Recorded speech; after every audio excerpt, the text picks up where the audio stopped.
పాపిష్టి సొమ్ము. ఒక ఊళ్ళో శాంతమ్మ అనే పిసినారి ముసలిది ఉండేది. ఆమె దగ్గర పుష్కలంగా డబ్బు ఉన్నా తన కడుపుకు కూడా ఇంత తినేది కాదు. ఇతరులకు పెట్టడం మాట అటుంచి చేతిలో దుడ్డుకర్ర ఆడిస్తూ కాకులను పిచ్చుకలను కూడా ఇంటిమీద వాలనిచ్చేది కాదు. ఆమెను చూస్తూనే అవి పారిపోయేవి. ఆమె తన వెండి బంగారాలను ఒక బిందె నిండా నింపి ఆ బిందెను నట్టింట పూడ్చిపెట్టి దానిమీద చింకి చాపపరిచి దానిమీదనే పడుకునేది, దానిమీదనే కూర్చునేది. ఆమెను అందరూ పెడగానే ఉంచేవారు. ఒకసారి ఆ ఊరికి ఒక జ్యోతిష్కుడు వచ్చి శాంతమ్మ ఇంటి ముందు ఉండే ఒక పెద్ద చెట్టు నీడన కూర్చుని ఊళ్ళో వాళ్లకు జోస్యం చెబుదామనుకున్నాడు. దారే పోయేవాళ్లు అతనికేసి వింతగా చూస్తూ పోయారే కాని ఒక్కరూ అతని వద్దకు రాలేదు. కారణమేమిటా అని అతను ఆశ్చర్యపడుతోండగా అతని నెత్తిన బలంగా దెబ్బపడింది. వెనక్కు తిరిగి చూసేసరికి శాంతమ్మ మరొక దెబ్బ కొట్టడానికి కర్ర ఎత్తి, జంఝం వెదవా, నా చెట్టు నీడను కూర్చుంటావా అన్నది. జ్యోతిష్కుడు చప్పున తన సరంజామా చంకన పెట్టుకుని కాలి సత్తువ కొద్దీ పారిపోయి ఊళ్ళో వాళ్ల నుంచి శాంతమ్మను గురించి వివరంగా తెలుసుకున్నాడు. ఆమె మూర్ఖత్వానికి కారణం అమాయకత్వమేనని, ఊరివాళ్లు ఆమెను పురుగును చూసినట్లు చూడటం అన్యాయమని, ఆమె తత్వం మార్చవచ్చునని అతనికి తోచింది. అదే రోజు అర్ధరాత్రి శాంతమ్మ ఇంటి ముందు ఒక విచిత్రం జరిగింది. నిలువునా నల్లని ముసుగు ధరించిన ఒక ఆకారం 9 కుండల దొంతర నెత్తిన పెట్టుకుని అవి కింద పడకుండా వింత నృత్యం చెయ్యసాగింది. పగలంతా నిద్రపోయి తెల్లవార్లు మేలుకునే శాంతమ్మ గజ్జెల చెప్పుడు విని దుడ్డుకర్ర తీసుకుని తలుపు తీసి ఎదురుగా నృత్యం చేసే పిశాచం లాంటి అవతారాన్ని చూసి వణికిపోయింది. శాంతమ్మ చేతిలో కర్ర కింద పడిపోయింది. ఆమె చప్పున తలుపు మూసి కంతలో నుంచి చూసింది. పిశాచం నెత్తిమీద 9 కుండలున్నాయి. పై కుండ మీద దీపం వెలుగుతూ ఉన్నది. పిశాచం కొంచెంసేపు నృత్యం చేసి దీపం గల పై కుండను కింద పడేసి మిగిలిన 8 కుండలతో సహా వెనక్కు తిరిగి చూడకుండా వెళ్ళిపోయింది. శాంతమ్మ తలుపు తీసి చూస్తే పగిలిన కుండ పెంకులు తప్ప ఏమీ కనిపించలేదు. ఇంకా భయం వదలక ఆమె, నా ఇంటికి పిశాచం వచ్చిందర్రోయ్, దయ్యం వచ్చిందర్రోయ్ అని కేకలు పెట్టింది. ఆ కేకలను ఎవ్వరూ పట్టించుకోలేదు. మర్నాడు ఆమె రాత్రి జరిగిన సంఘటనకు అర్థం ఏమిటని చాలామందిని అడిగింది. ఎవ్వరూ ఆమెను లక్ష్యపెట్టలేదు. మర్నాడు రాత్రి ఆమె తలుపు గడియపెట్టి ఒక చీపిరి కట్ట, పాత చేట దగ్గర పెట్టుకుని దుడ్డుకర్ర కూడా అందుబాటులో ఉంచుకున్నది.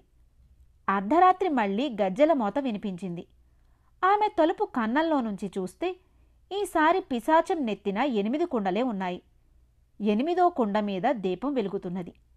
పిశాచం కొంతసేపు నృత్యం చేసి పై కుండ కింద పడేసి 7 కుండలతో వెళ్ళిపోయింది. మరి 2 రోజులు గడిచాయి. రోజూ అర్ధరాత్రి వేళ పిశాచం వస్తూనే ఉన్నది. నృత్యం చేసి ఒక కుండను పగలగొట్టి మిగిలిన కుండలతో తిరిగి వెళుతున్నది. 4 డబ్బులు ఖర్చయినా సరే ఈ పిశాచాన్ని వదిలించుకోవాలని శాంతమ్మ భూతాల పేరయ్య ఇంటికి వెళ్ళింది. పేరయ్య అంతటివాడే శాంతమ్మను చూడగానే అదిరిపడి తలుపు గడియ పెట్టుకున్నాడు. శాంతమ్మ చాకలి ఇంటికి, మంగలి ఇంటికి, శాస్త్రుల ఇంటికి వెళ్ళింది. కాని ఎవ్వరూ ఆమెను లోపలికి రానియ్యలేదు. ఊరివాళ్లకు తనను గురించి ఎలాంటి వైఖరి ఉన్నది ఆమె కొద్దిగా గ్రహించింది. ఆమె నిరాశతో ఇంటికి వస్తుండగా ఒకచోట జనం పోగై ఉండడం కనిపించింది. వాళ్ల మాటలను బట్టి ఎవరో కొత్తగా వచ్చి గొప్పగా జోస్యం చెబుతున్నట్లు ఆమెకు తెలిసింది. శాంతమ్మ తిన్నగా జ్యోతిష్కుడి వద్దకు వెళ్ళింది. జ్యోతిష్కుడిని చూడగానే శాంతమ్మ చేతులు చాచి, అయ్యో, నువ్వేనా జంఝం స్వామి అన్నది. జ్యోతిష్కుడు అందరి పని చూశాక శాంతమ్మ కేసి తిరిగి, ఏం కావాలి అని అడిగాడు. నన్ను మీరు ఒక పిశాచం బారి నుంచి రక్షించాలి అన్నది శాంతమ్మ. ఆమె జ్యోతిష్కుడికి జరిగినదంతా చెప్పి, ఇప్పుడు పిశాచం నెత్తిమీద 5 కుండలే ఉన్నాయి, దానికి అర్థమేమిటి అని అడిగింది.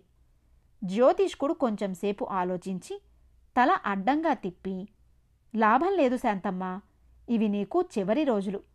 కారణం ఏమంటే వారం రోజుల క్రితమే పిశాచాల పెద్ద చచ్చిపోయింది. ప్రస్తుతం పిశాచాలు దిక్కులేనివి అయ్యాయి. తన అనంతరం పిశాచాలను అదుపులో పెట్టగలదానివి నువ్వేనని పిశాచాల పెద్ద చచ్చిపోతూ చెప్పిందట. అందుచేత అవి నీకోసం ఆత్రంగా ఎదురుచూస్తున్నాయి. నువ్వు ఎప్పుడో తాపీగా చచ్చి పిశాచమవుతానంటే వాటికి ఎలా కుదురుతుంది? అందుచేత నిన్ను త్వరగా తీసుకుపోవడానికి అవి ప్రయత్నిస్తున్నాయి. ఆ మిగిలిన 5 కుండలు పడిపోగానే నువ్వు పిశాచాల పెద్దవు అవుతావు అన్నాడు. శాంతమ్మ కెవ్వున అరిచి, బాబోయ్, నాకున్నదంతా నీకు ధారపోస్తా. నన్ను పిశాచాలు తీసుకుపోకుండా చూడు. ఆ 5 కుండలు నా ఇంటి ముందు పగలకుండా చెయ్యి అన్నది. అయితే నీకు పిశాచాల పెద్ద కావడం ఇష్టం లేదా ఏమిటి? అలా కాకుండా ఉండాలంటే నువ్వన్నట్టు నీ పాపిష్టి డబ్బు ధారపోయాలి. అన్నదానాలు, పూజలు, పునస్కారాలు చెయ్యి అన్నాడు జ్యోతిష్కుడు. ఆ రోజు శాంతమ్మ బిచ్చగాళ్లకు దానధర్మాలు చేద్దామనుకున్నది. బిచ్చగాళ్లెవ్వరూ ఆమె ఇంటికేసి రారు. దూరాన కనిపించిన వాళ్లను ఆమె పిలిస్తే వాళ్లు పారిపోయారు. చీకటి పడుతున్నది. శాంతమ్మ కుక్కలకు, కాకులకు అన్నం వేసింది. కాని అవి శాంతమ్మను చూడగానే లేచిపోయాయి. రాత్రి శాంతమ్మ ఇంటి ముందు మరొక కుండ పగిలింది. ఇంక 4 కుండలే ఉన్నాయి. తెల్లవారుతూనే శాంతమ్మ జ్యోతిష్కుడి దగ్గరికి వెళ్ళి, అయ్యా, నాది పాపిష్టి సొమ్మే.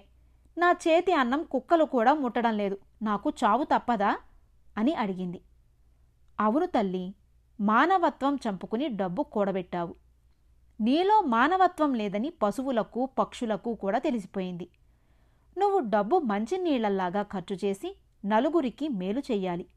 దేవాలయం కట్టించి పూజలు, ఉత్సవాలు జరిపించు.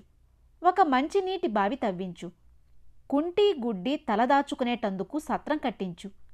ఆకలితో అలమటించేవాళ్లకు అన్నదానాలు చేయించు. అలా చేస్తే నీ ఆయుష్షు పెరగడమే కాక నలుగురిలోనూ ఎంతో మంచి పేరు వస్తుంది. అప్పుడు పిశాచాలు నీ ఛాయలకు కూడా రాలేవు అన్నాడు జ్యోతిష్కుడు. శాంతమ్మ ఆయనతో, నా చేతి మీదుగా ఎవ్వరూ ఏమీ పుచ్చుకోరు. మీరే నా ఇంటికి వచ్చి మీ చేతి మీదుగానే అన్నీ జరిపించండి అన్నది. ఇద్దరూ ఆమె ఇంటికి వెళ్లారు. వెండి, బంగారాలు నింపిన బిందెను శాంతమ్మ తవ్వి తీసి జ్యోతిష్కుడికి ఇచ్చింది. త్వరలోనే ఒక సత్రము, దేవాలయము తయారయ్యాయి. దేవాలయంలో గొప్పగా ఉత్సవాలు జరిగాయి. శాంతమ్మ ఇంకో జన్మ ఎత్తింది. పాత శాంతమ్మను అందరూ మర్చిపోయారు. కథ సమాప్తం.